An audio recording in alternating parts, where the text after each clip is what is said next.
This is the newspaper of Bangladesh, and today I'm going to talk about Smart Bangladesh. It's from Daily Star. Fahmida Khatun is the maybe the member of editorial team of the Daily Star, and she have written a news today that is little bit opinion. You can say the opinion page that is.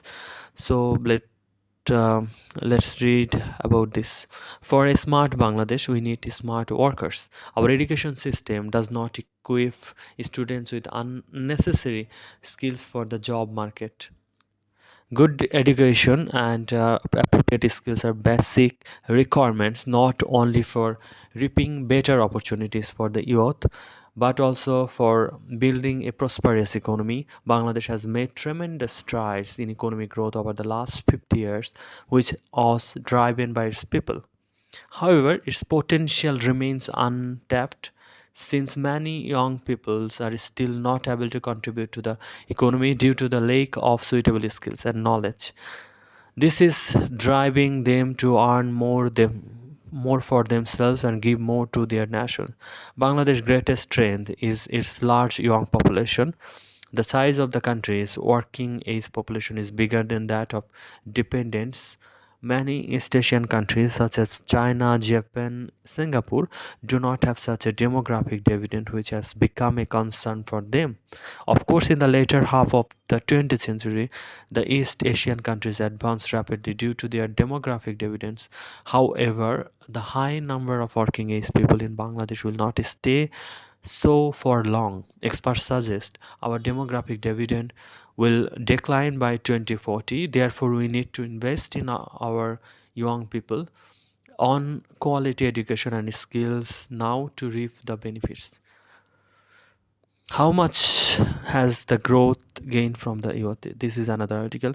So we were in that article. Our current labor market is in a paradoxical situation. On the one hand, many educated people are unemployed, and on the other hand, employers are in charge of qualified people. Youth unemployment rate in Bangladesh is 10.6%, though the national average unemployment rate is 4.2%. The Labor Force Surveys 2016 and 17 revealed that unemployment among the youth with secondary level education is 28%, while it is 30.4% among the youth with tertiary level education. This implies that higher education does not necessarily guarantee a job. Youth higher education remain unemployed because there are limited job opportunities in the country. Many of them also do not want to engage in informal or low paid jobs. On the other hand, employers are looking for a qualified workforce, but many youth who are looking for a job do not fulfill their demand for skills and capacity. So despite being university graduates, these youth employment employability is low. Our education system does not equip students with the necessary skills for the job market. The focus of our existing education system is mostly on theoretical knowledge rather than practical skills. It does not focus on developing critical thinking among students. They do not receive a well-rounded education preparing them for the world at large, where they need to communicate, negotiate, exchange ideas, lead, and defend their own ideas. At the school level education, we see a race for GPA 5, golden GPA, and the authorities take credit for such achievements. Sadly, those results cannot take the students far since many do not even learn properly what is taught in English. Many such students cannot even write a sentence correctly, either in Bengali or English. Their skills in mathematics and science are also found to be poor. Getting into good universities for higher education becomes a challenge for these students. Many get admitted into private universities since there are several such universities whose quality is questionable, but disparate students and their parents spend large amounts of money for a degree. Alas, these degrees become liability for so many of them once they graduate. So recruiters often face difficulties in finding the ideal candidate for the task they want to assign.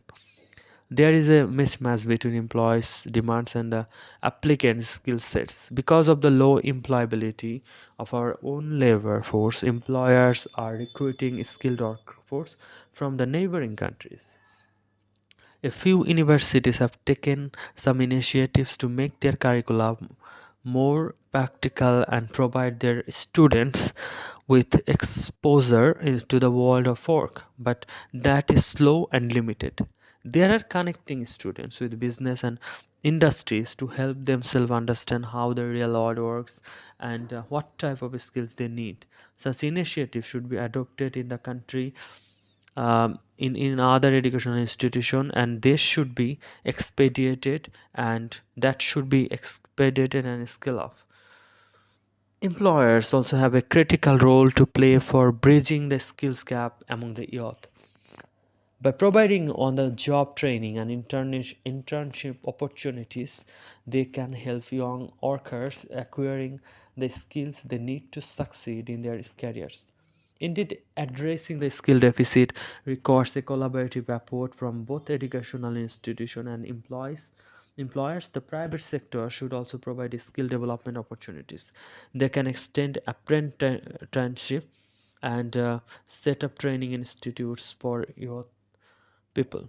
The government must invest heavily in human capital. It recently announced plans to build a smart Bangladesh. This dream can only be fulfilled through investment in the development of our young people so that they are highly skilled and trained to take off the challenge in a world that is ever changing. Sector specific skills and knowledge are need to develop their capacity, improve productivity, and develop entrepreneurship, public expenditure on education, and that should be double from the current 2% of our GDP. The objective of our spending should be bringing about tangible results. Along with education, your youth should be given more opportunities for technical and vocational training. The expectation of employees is unmet in case of vocational and technical training as well. Many employers find those skills not very useful for their organization.